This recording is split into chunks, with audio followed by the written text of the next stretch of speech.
All right, cool. What are you doing this time?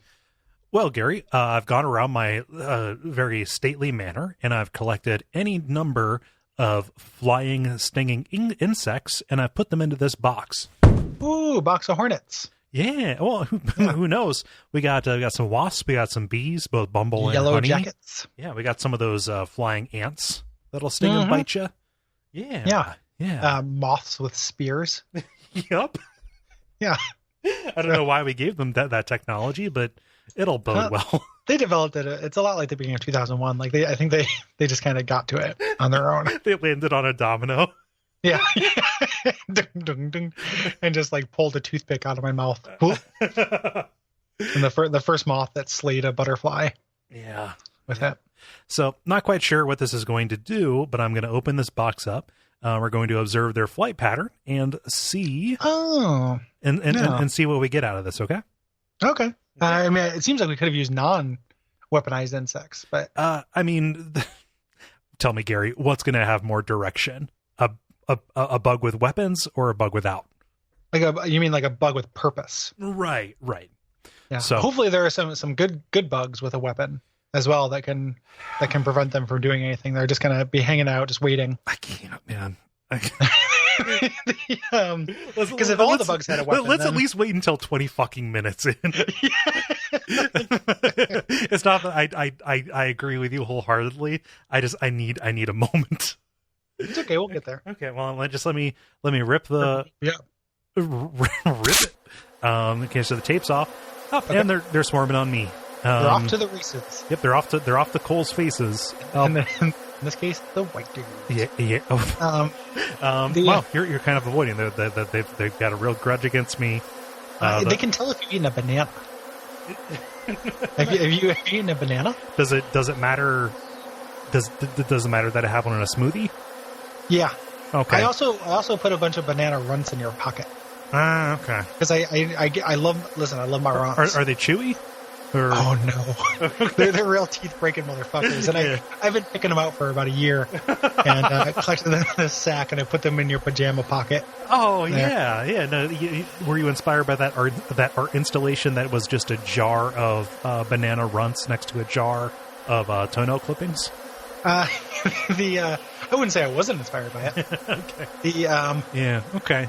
So they're mostly just like forming patterns and stuff. There's been a couple of light stabbings around your ear and mouth, but like nothing.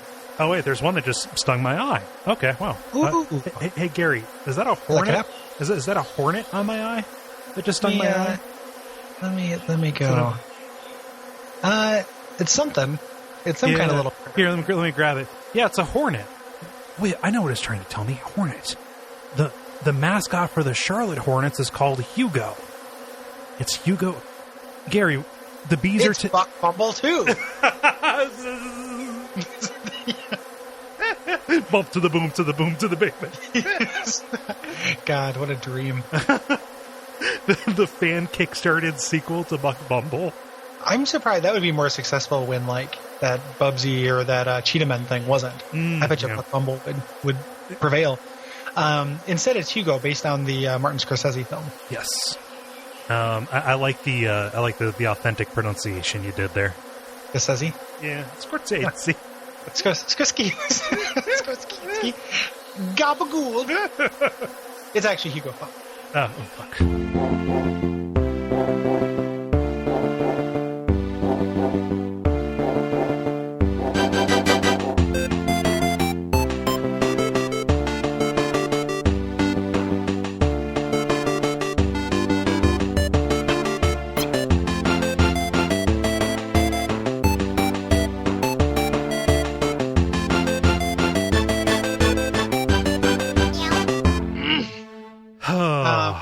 Why is Hugo? Hey Gary, it's been a while since Hugo? It's been a while since we revisited this. Can you confirm? Been some time. It's been a minute. I just want to make sure because I know how I feel.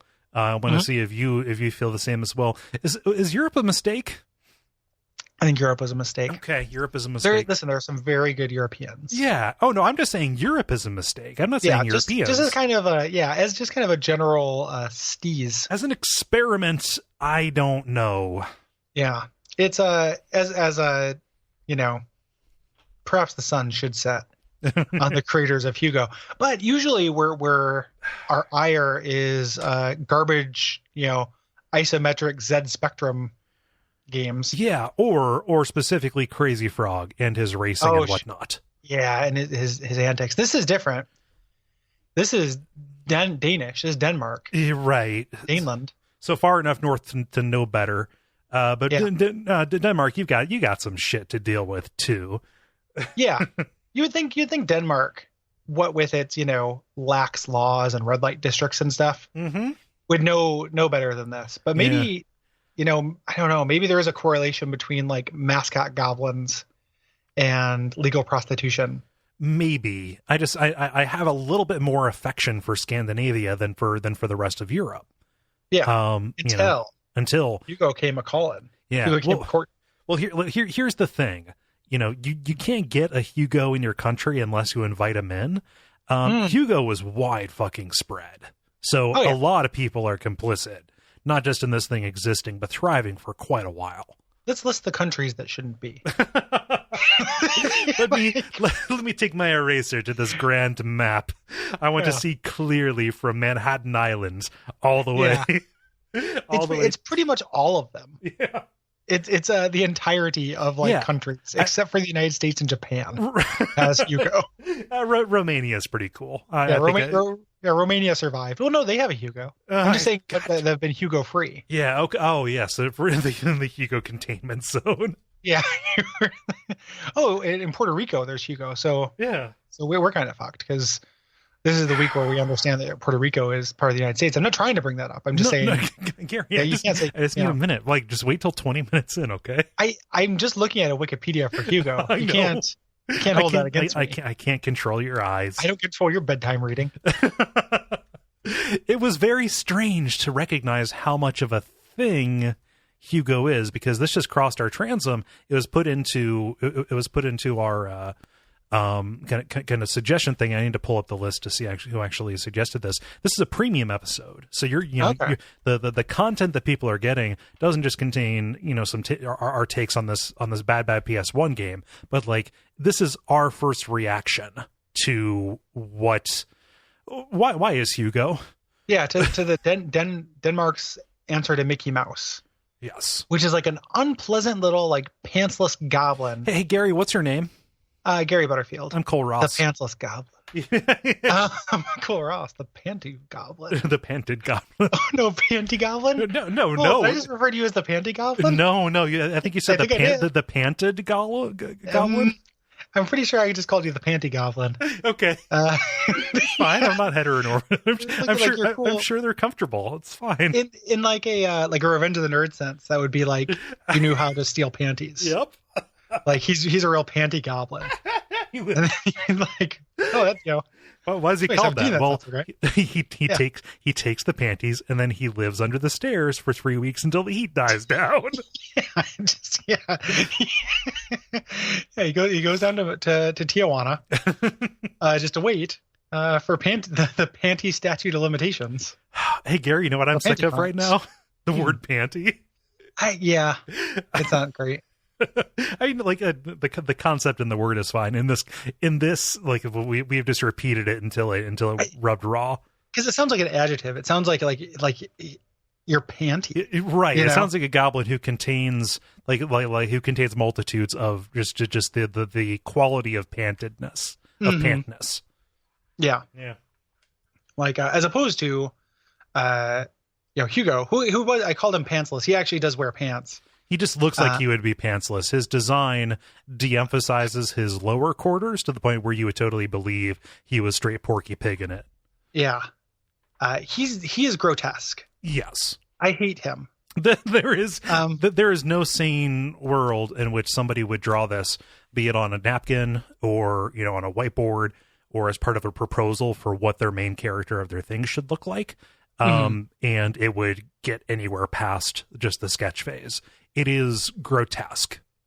Like if you asked me to draw like a cute little goblin thing, like it'd probably be something like this if you said like make it cute.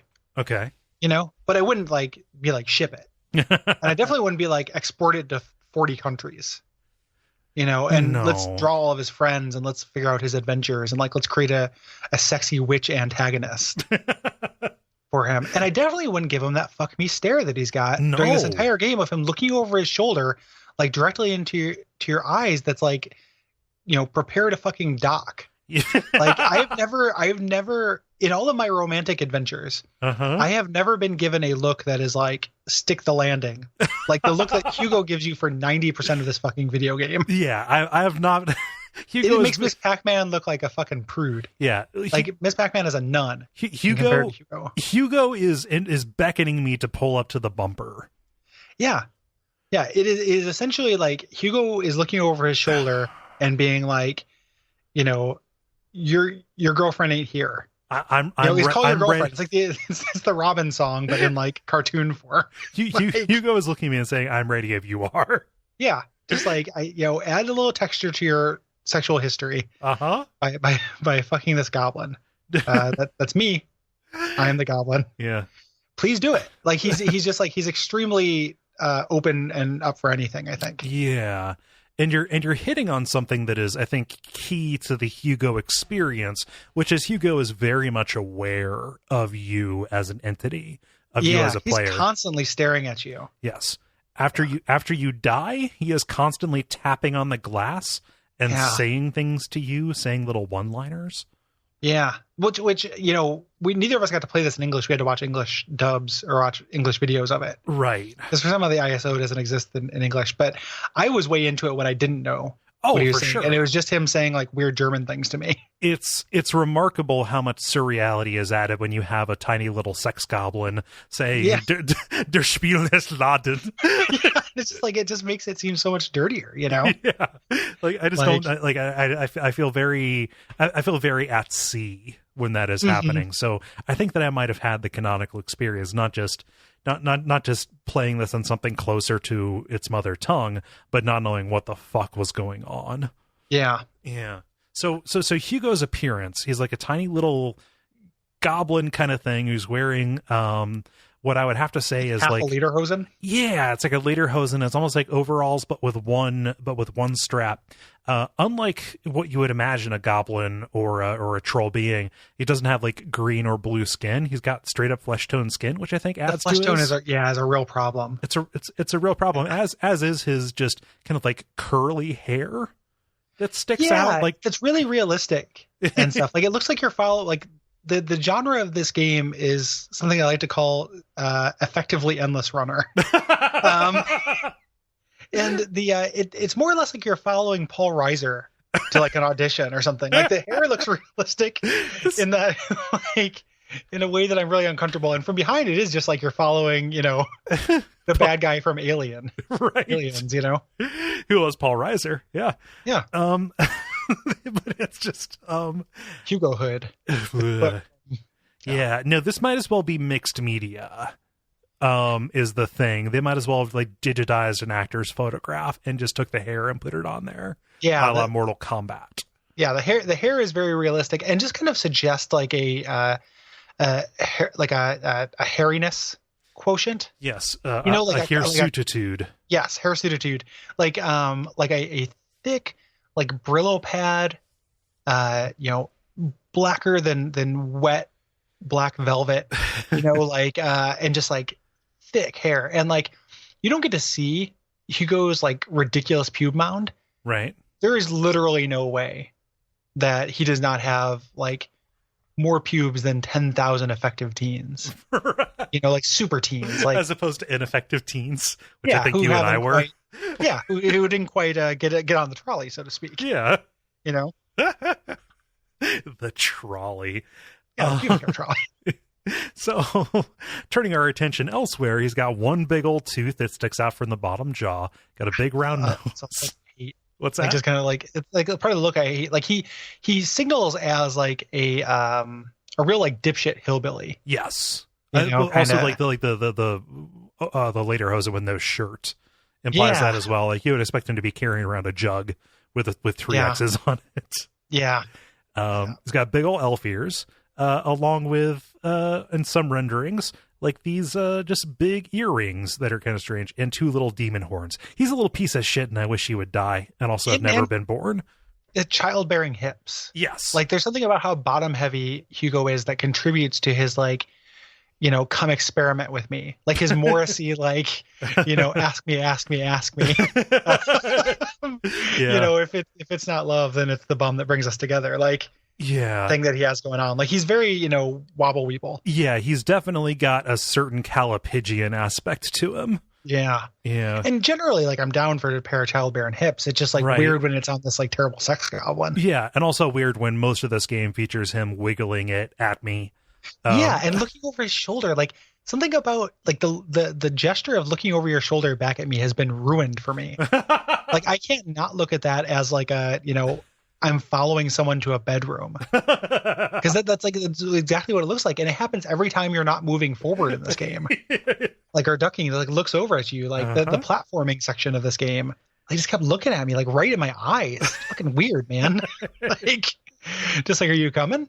Again, pretty soon. Your girlfriend's not here. Call your girlfriend. Like, tell her you met someone else. Like, it is, Yeah, it's a little bit much.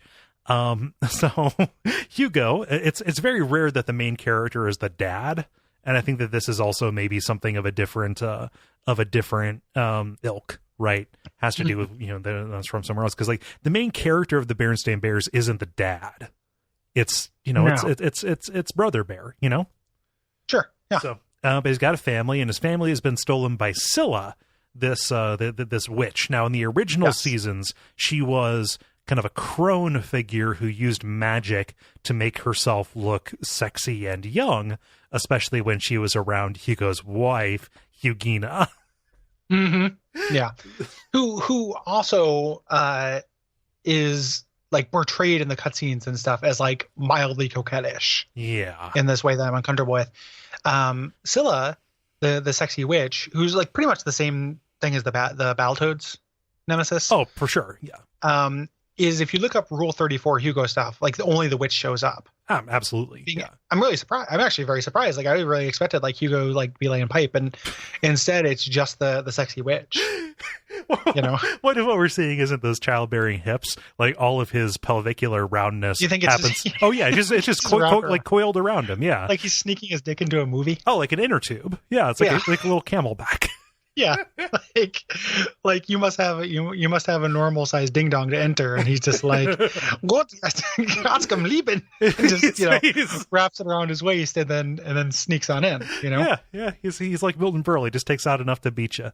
Yeah, and then the movie shows up and it shows whatever freaky weird shit that gets Hugo off, and then it just like slowly like rips through his lederhosen, his like monostrap lederhosen, and just like Achtung, flings his popcorn across the movie theater. Oh wait, it's Europe. Flings his Apple segment across the movie theater. You think that somebody's tapping on your shoulder, and you look over, and it's just like the mast.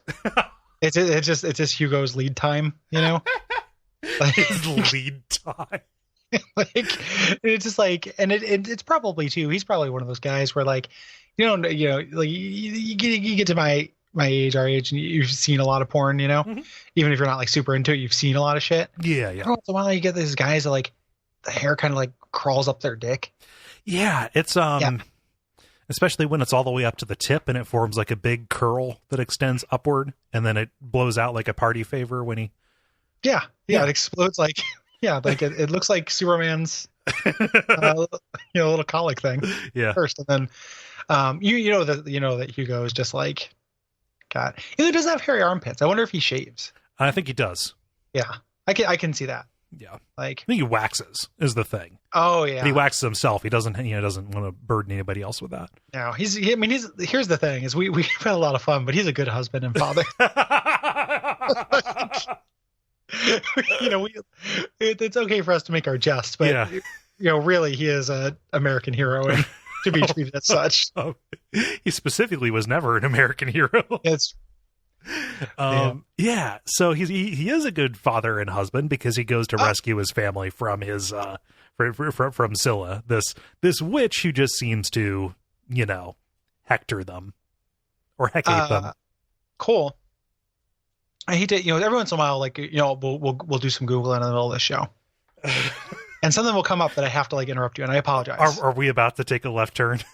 We're about to take a left turn. There's a lot to talk about Hugo, but this is a premium episode. I feel like we can also, I just looked up Hugo toy because I was looking for action figures. Okay. Dude, do you know about Hugo Man of 1,000 Faces? No. Oh, buddy. Throw that in that phrase into your Google image search. And look at one of the creepiest toys I've ever seen in my life. Oh my God. Yeah. This is, for people who don't know, this is like a 1975 puppet that I don't even know how to describe him, but he comes with all these disguise things. The idea is you can disguise as different people. But in his base form, that is the face of a man who's telling me that the bridge is out and I'm not going back home. Yeah. It is a really astounding model. These big, semi, almost kind eyes, but in a kind way, not someone who'd actually be kind, but all the people around the asylum call him the kindly man. In that kind of way, the kindly man's coming around. Yeah. He looks very quiet to me. Oh, yeah. The quiet man would also work for this guy. Yeah. He's bald. But it's not quite like a Mr. Clean kind of bald. He's got a little bit of a cheek paunch to him. He's got like a moon face to him a little bit. Yeah, but very very sharp cheekbones. Yes. And then kind of a slight kind of Mona Lisa smile. Yeah. He definitely knows something that you're never going to know. Yeah, I can get this guy for $15 on eBay. Whew. Do I want? Oh man, and it has him without. Jesus Christ, Cole. Gary, you don't want that in your house. No, I know, but look at this. I send you a picture in Slack, and I'm sorry to people who are listening to this who can't go on this journey exactly with us, but let me show you this eBay auction so you can see him without his shirt on. Okay, I mean we're painting word pictures here, so that's yeah. Fine. I don't feel that bad about it. Did you send this in Slack? I just sent it. Okay, so he's really special without his shirt on, though. Oh no. Oh no! Yeah. Turns out he lost both of his arms in some kind of poisoning. And instead of getting prosthetics, the tube of his torso just has affixed to it these cloth tubes with rubber hands at the end. Have been buttoned back on. Right.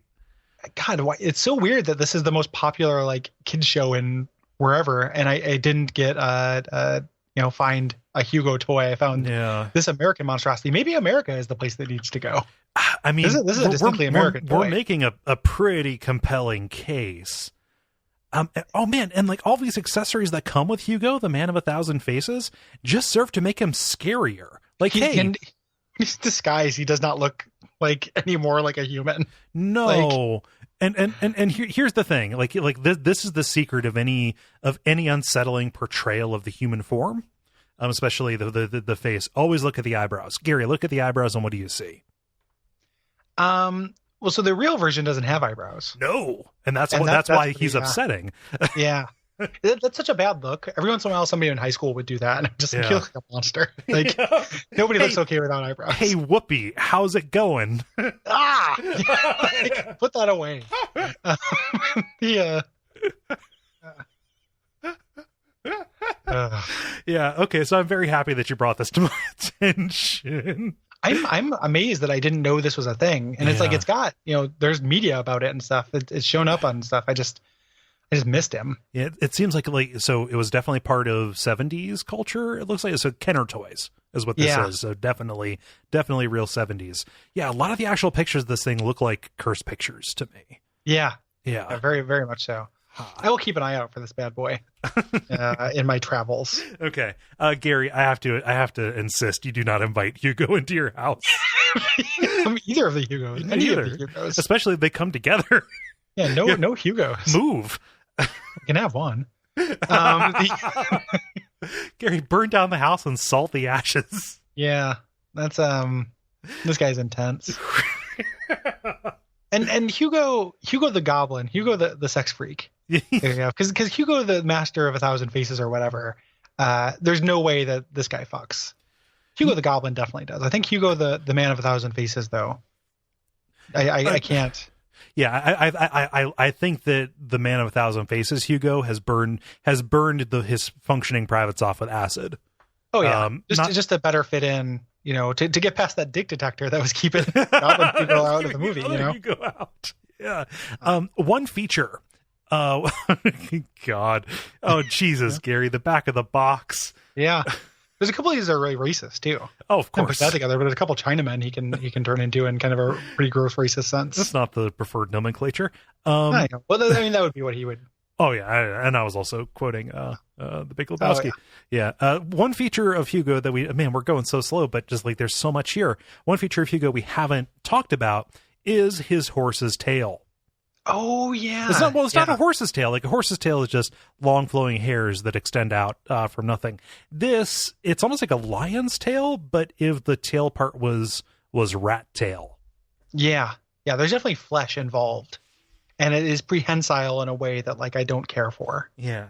So in the game that we played for this, Hugo is off to rescue his family.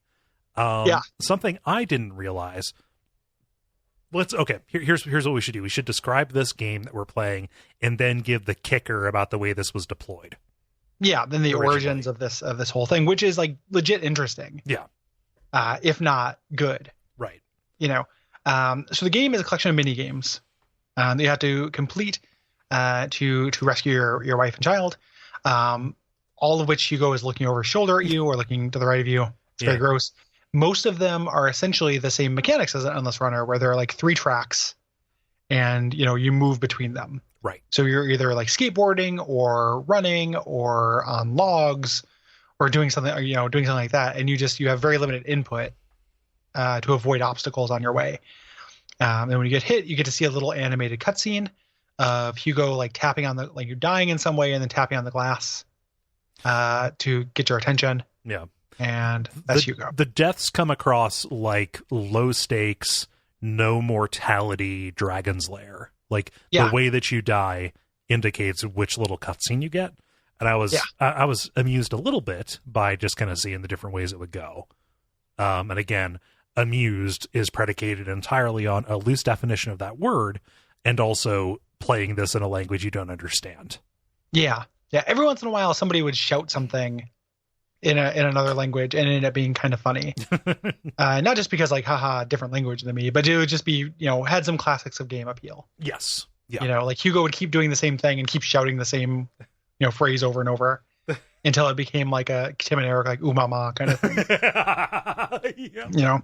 Yeah. It has some ooh mama appeal. Especially the ending where you get to Scylla. And in this version, you have to just basically guess between 3 options. If you select the right rope, it ties up Scylla in this kind of super kinky way. And I don't think I'm reading a lot into that. And then she is put onto a plank, and that plank is launched out of a window on some kind of spring contraption. Mm-hmm. So basically, she is given an open casket sky burial. Yeah. Yep. Yep. So go seduce the moon, sex witch. And then you get to you reunite with your wife and kids, and then proceed to make more terrible little goblins. Yep. Yeah.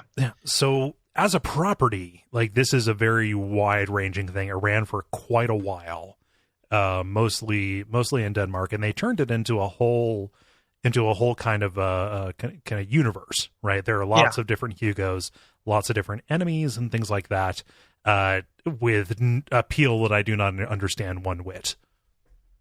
Can I just tell you an interesting factoid too that I got just from wiki surfing here? Yes, you can. Is the voice actor of it starred in did you know there was a 1988 version of The Bourne Identity that's 3 hours long? What? Yep. Jesus. Yeah, it's like the It movie. Was syndicated on TV in huge section with commercials, was well over 4 hours. Huh. But the voice of Hugo was in that. That's in his selected filmography. The original Danish VO? Michael Habeck, the German actor. Oh, the German actor. Okay. Yeah. Huh. One that we heard. Yeah. Yeah. Doesn't, sorry to, I was just like, wow, 3-hour Born Identity from 1988.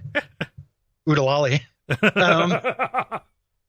But yeah, there's something about this, like, it reminds me of like any kind of European cartoon that I don't like. This is not nationalism on my side, because like most like kids cartoons in America I don't like very much, right?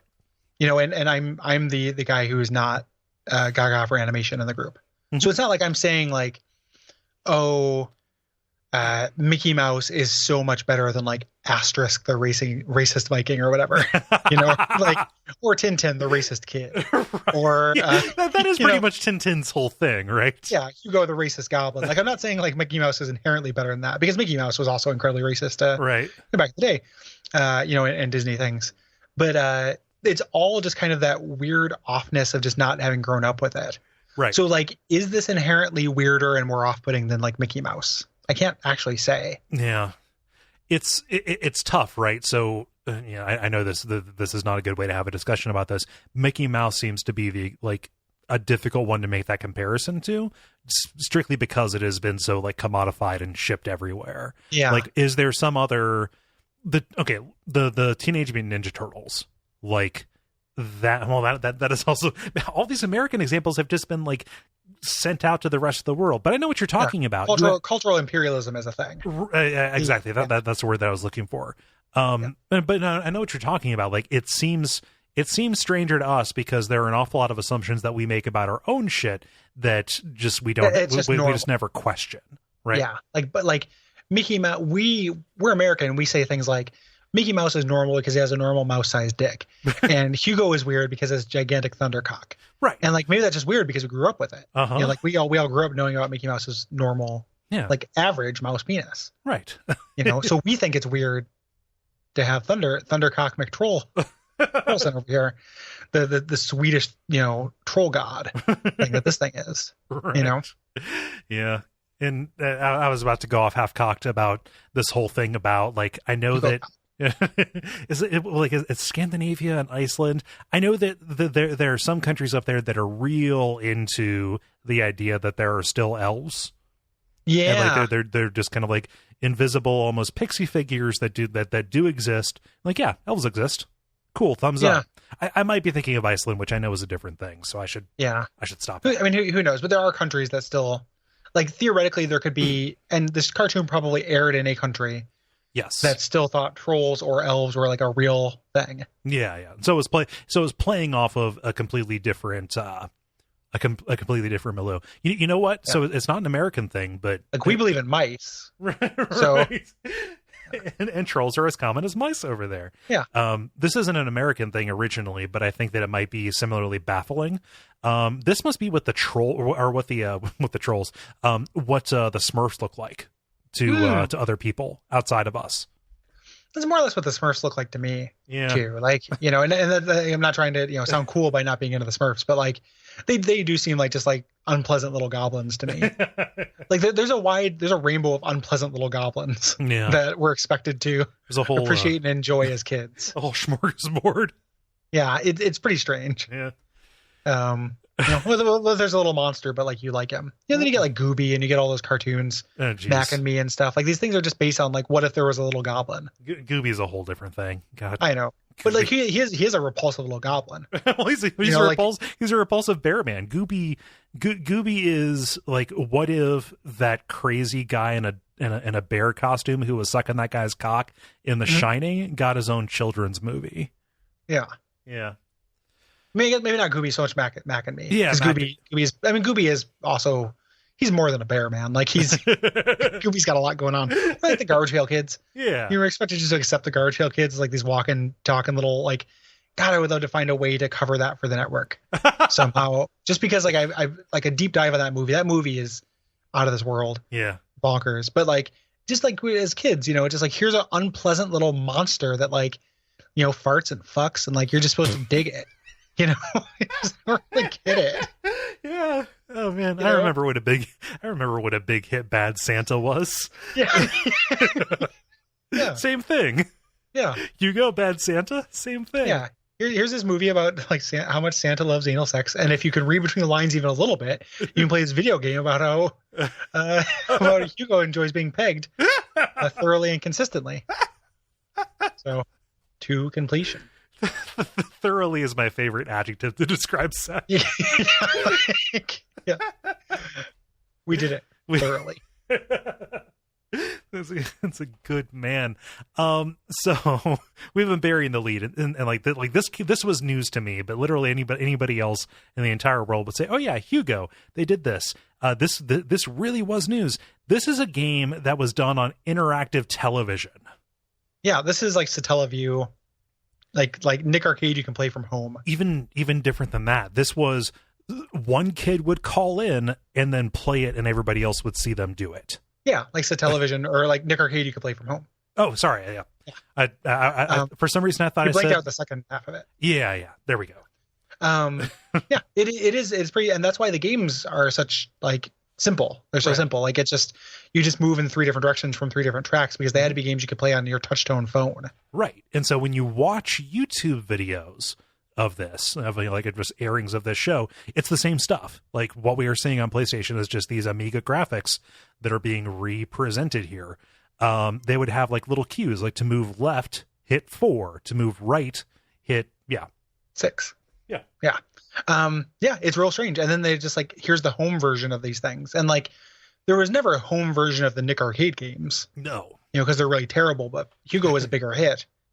They would get them. And they never, and there are a couple of them that are a little bit different than that I think are unique to the home version. Like the flying one has a granularity of control that would be hard for me to imagine being done on a telephone. Yeah, it wasn't just the lanes, right? Yeah. It's not as like digital, So maybe there were some games that were added, but for the most part, these are just like the home version of a game show, right? You would watch. Pretty crazy, and I can see that contributing and papering over a lot of Hugo's flaws, right? Right. Like if I was a kid, this design was never going to be appealing to me, no matter how young or stupid I was. Right. But it would, the idea of playing a video game on TV. Like that would have done it for me. Well, I mean, I would have partaken by for 2 reasons. One, the vain hope that I would ever be the person who was selected to play during the call-in time. Like that would never happen. Like the odds against that are so just they're so stacked against you. And the second one would be watching other kids fuck up and thinking about how I would do it better. Like, which is what I always did at Nick Arcade too. Right. Yeah. Yeah, this would have like somehow got its hooks into me. I don't think I would have gotten into like the extended Hugo verse and like gotten to his side characters and stuff, but I would have definitely like watched the show and enjoyed it. And Europe, as much as it is a mistake, had a bunch of little like things like that. Like there's one of them that's like a dungeon kind of game. Like British listeners are going crazy right now because I can't remember the name of it. I have no idea. I can't help you. There's another, like there were more of these kind of kid game based shows. Overseas, and some of them are very cool. Like I've watched like footage of them. Yeah, it's cooler somehow than Hugo. It's a good, cool idea, and I wonder if we just couldn't do that because of how like geographically spread out we are. Versus a smaller country, which might have been a little bit easier from like an infrastructure or like homogeneity of broadcast kind of view, right? Yeah, and there were like. Not exactly this, but there were some things that were kind of similar to this.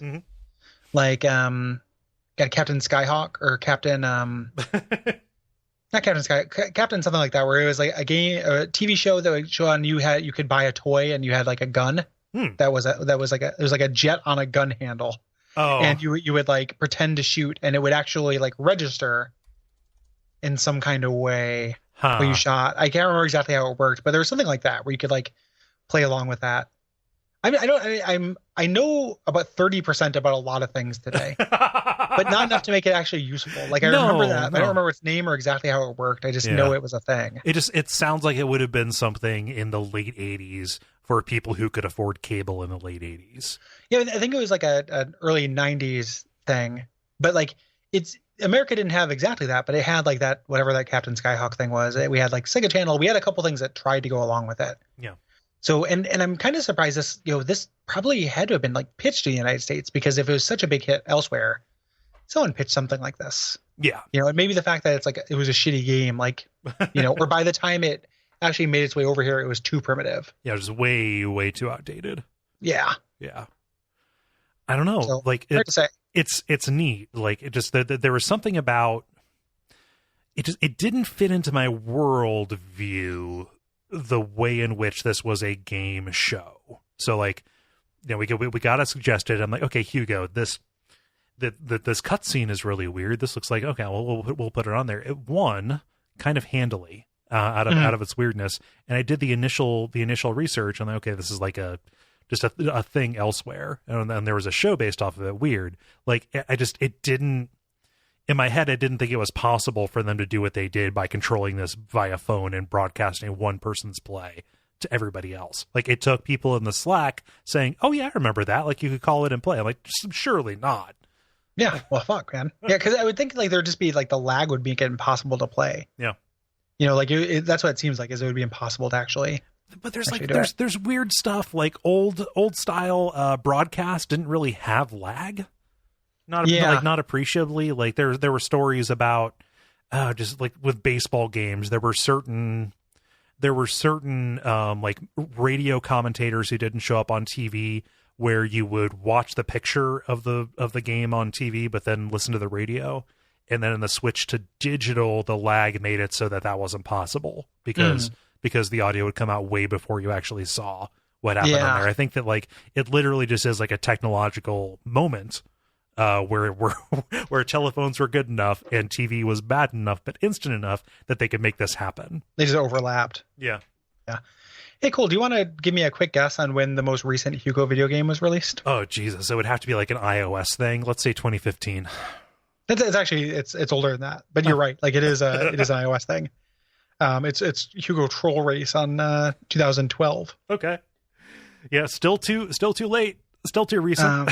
If you put Hugo into your iPhone, you get like half dozen Hugo games, including some match threes and a free with in-app purchase like City Builder.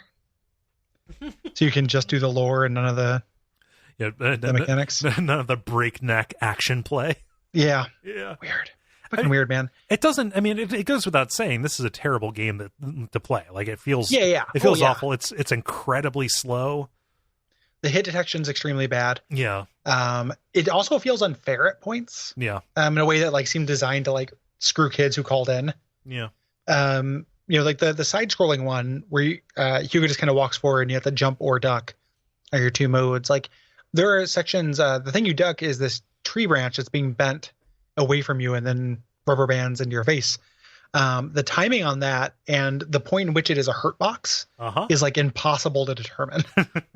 It is extremely bad in a way that reminds me of Dragon's Lair or something like that, kind of floaty and just weird, without it being it doesn't feel like a game. It doesn't in a traditional sense. It feels like what you are doing and what is happening on the screen is separated by a zip code. Yes. Yeah. Yeah. Man, there in the side scrolling section, there was a time where there were two little spring traps that were right in a row. And for the life of me, I couldn't actually jump over it because Hugo's jump width is just one. You can't jump over it. You have to jump between them. And the reason you have to do that is because the hit detection on those is so bad. So their hurt box is if you imagine those traps separated into quarters, her hurt box is the second quarter only. Oh, geez. So it's I got through that one. There are a few of these I beat. I beat that one. I beat the skateboarding one. Skateboarding one is just Sonic 2 bonus game. Yeah. And it's also doesn't feel digital. Right. It feels analog in a way that the other ones don't. Those are the ones I think I beat. Yeah. Only the mountain one was very frustrating because sometimes there's branching paths. But if you miss them, they just don't show up again. Yeah. The mountain just kind of became a thing where I missed the path to move forward. So I just kind of went around in circles until it gave me too many barrels to jump or boulders to jump over. I was well, fuck me, I guess. That's a weird thing that's popped up kind of recently in interactive movie design stuff, because that happens both in the Lawnmower Man game for the Sega CD where just like, hey, you're in tunnels. If you miss one, you're fucked. And also in Sewer Shark as well. Yeah. I don't know. Yeah, well, this is what a strange beast this is.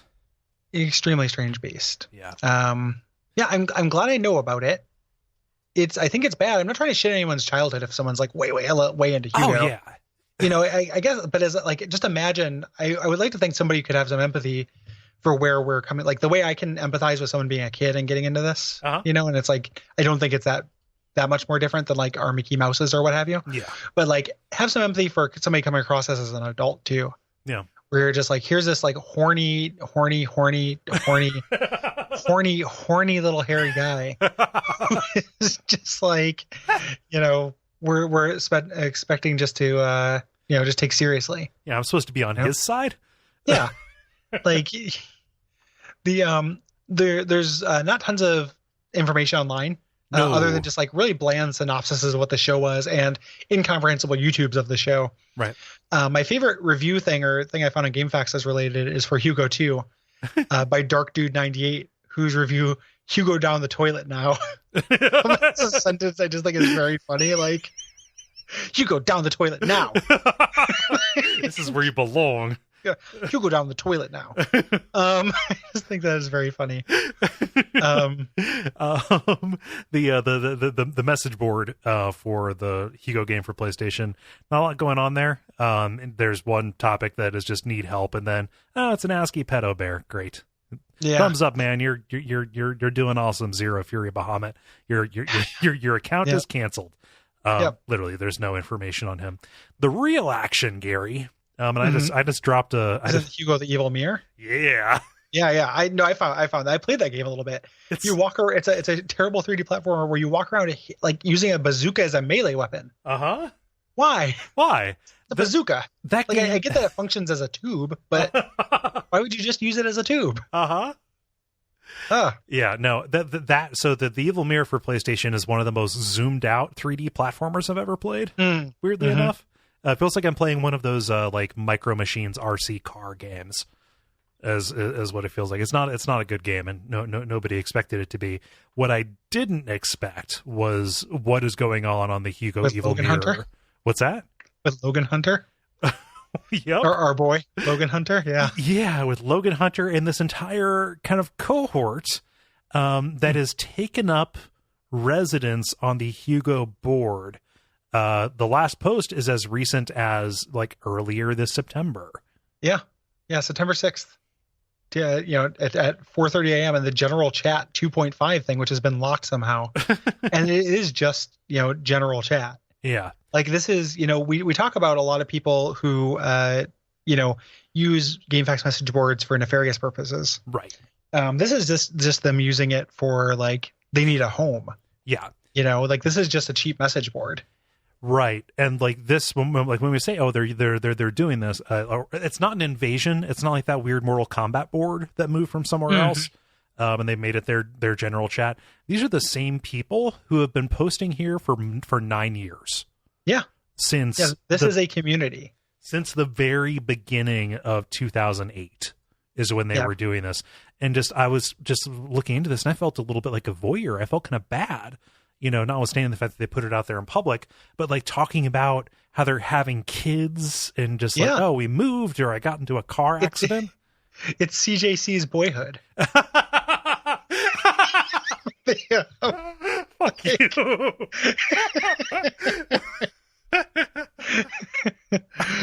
That's what it is, though, right? Like it is like you get to see these people's lives unfold in real time through this thing. Like, it's amazing. Yeah, it is. Yeah, because like and I did a lot of flipping around here. Not one mention of Hugo. No, absolutely not. There's no like any justification as to why Hugo or why they are here has long ago fallen off the back. So we can only assume that this is this what we are seeing is just kind of a weird little cross section of it. Here's the lone thief from 5 years ago. Okay. With a post called "Still Alive but Barely." Lone thief popping in. I check in back from time to time, but never really post anything. Me and the fiance broke apart. Been just focusing on work and playing the hell out of video games to keep me occupied. Still living at home with a pet hamster named Wembley. Got an Ocarina of Time ocarina that I enjoy playing. Wish people would come back here. I miss all of you.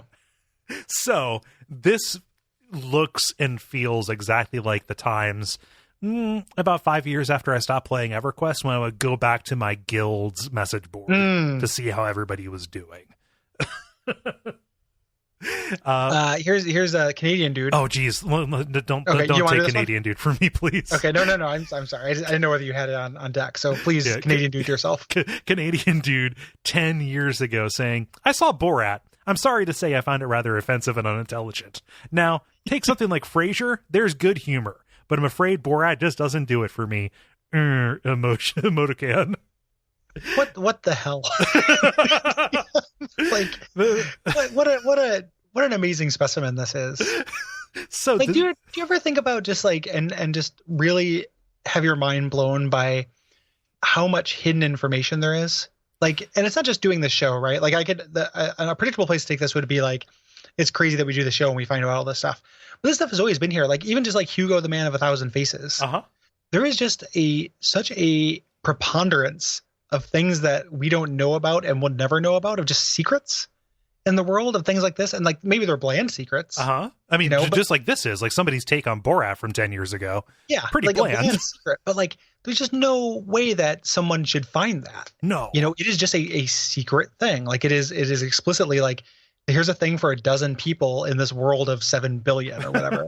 Right. It is just amazing. And you could just, spend time and find a new thing like that only 12 people know about, every day. Yeah. If you put a little work into it, it's bonkers. So I mean, every day if you never left Game Facts, yep. Like, you could find a new Game Facts thing like of similar rarity and weirdness to this every day until you die. Yeah, just hit random game. Like you're like outside of all of the usual stuff that we see, which is like, lol, this is my board now. Hey, I got this game for 50 cents. Anybody play this? Like, you're going to find stuff like this. And it's going to sound very cheesy. As I'm not going to make this about the show. I assure you, this is going to sound very cheesy. But the only reason that doesn't drive me nuts, that it's all out there and I'm missing out on it, is the fact that what this really means for my life is that I get to be pleasantly surprised by Hugo, the Man of 1,000 Faces. Yeah. Like, just all of this is stuff that's just waiting for me to like stumble on and then share with people that I think will find it funny, Or at least like, this is like, I feel like undeniably fascinating. Yes. Even if this isn't, necessarily a funny thing, like, it is just so strange. That GameFAQs documentary can't come soon enough. No. Like, GameFAQs is such a rich, strange, complicated thing. Way more so than I would have ever thought. Yeah. It's definitely been this strange force for something in my life. I don't know if for good. Yeah, it's definitely good for these people. Yeah.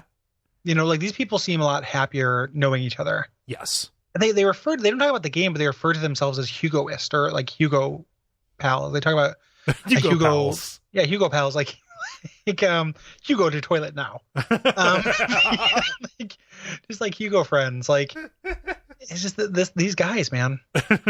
It's the kind of thing, if I was like in the right mood, this would end up making me very sad. Like, because it's very kind of sweet. Mm-hmm. This is like I think like this is a bittersweet kind of thing. It's very bittersweet, especially because there are people who keep on trickling back in just to check and see, and you can get a sense like maybe these are people who were in high school 10 years ago, and they've become adults now, and this is like some kind of weird grounding. Just 5 days ago, our boy Logan Hunter participated in the poll of the day. Have you ever used a portable container instead of going to the toilet so you wouldn't interrupt playing a video game? Oh, how did he answer?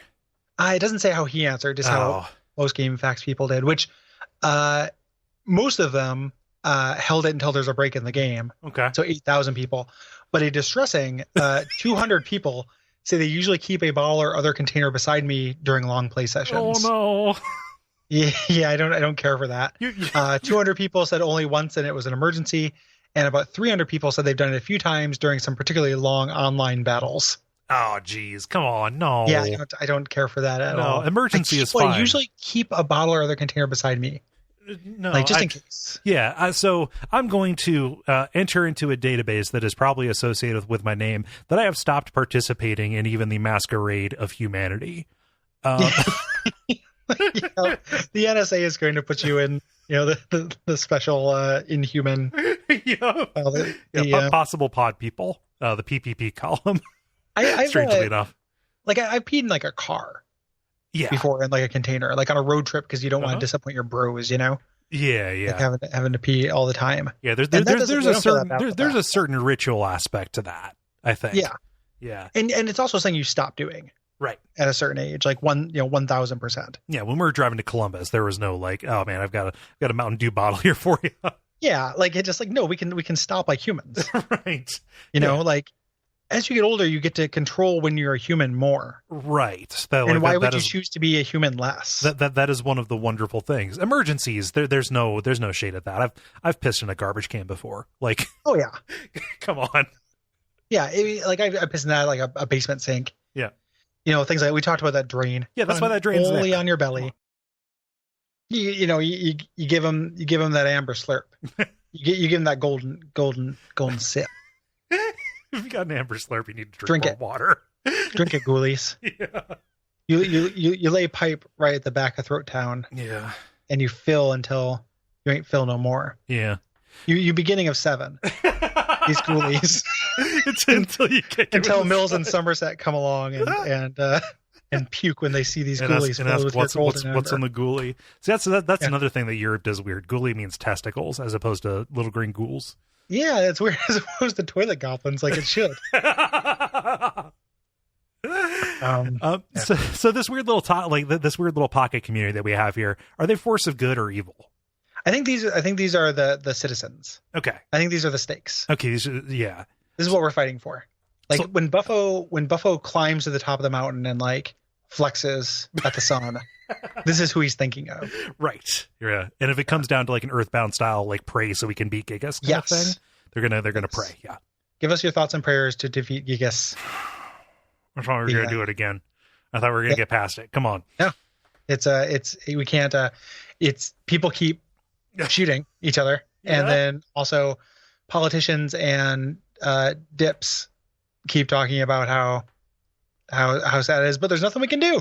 Nope. There's tons of things to do. I hate it. Yeah, I hate it. You have to do something. Like it is. You just have to do something. Like this throwing your hands up shit. It's not. That doesn't cut it. We deserve better. We deserve more. Yep. The reason we're talking, we're recording this, so it's October 2nd of 2017. If you're listening to this, like way in the far flung future, if there is a far flung future, and this is not truly the end times as it feels. Right. Yeah.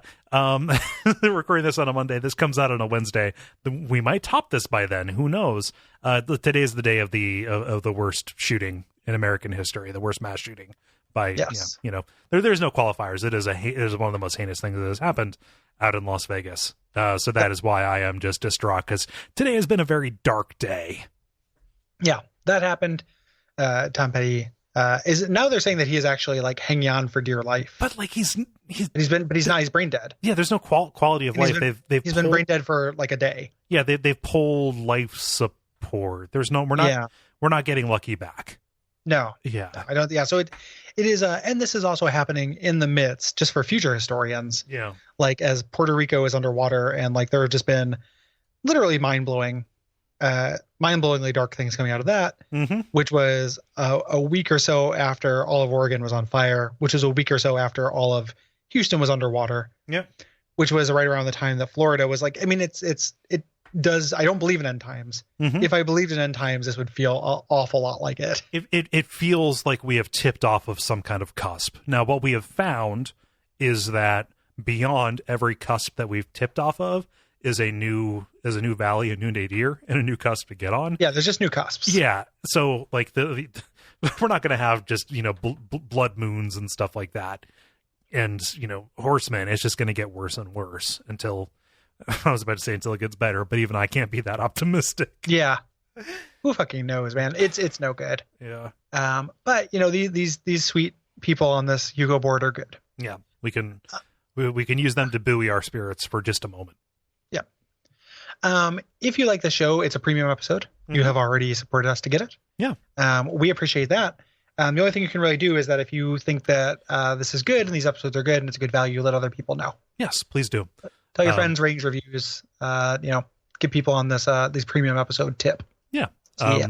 I had a lot of fun doing this one. I think it's I think it's up there. Yeah, this is a lot going on. There's a lot to unpack with this bad boy. Yeah.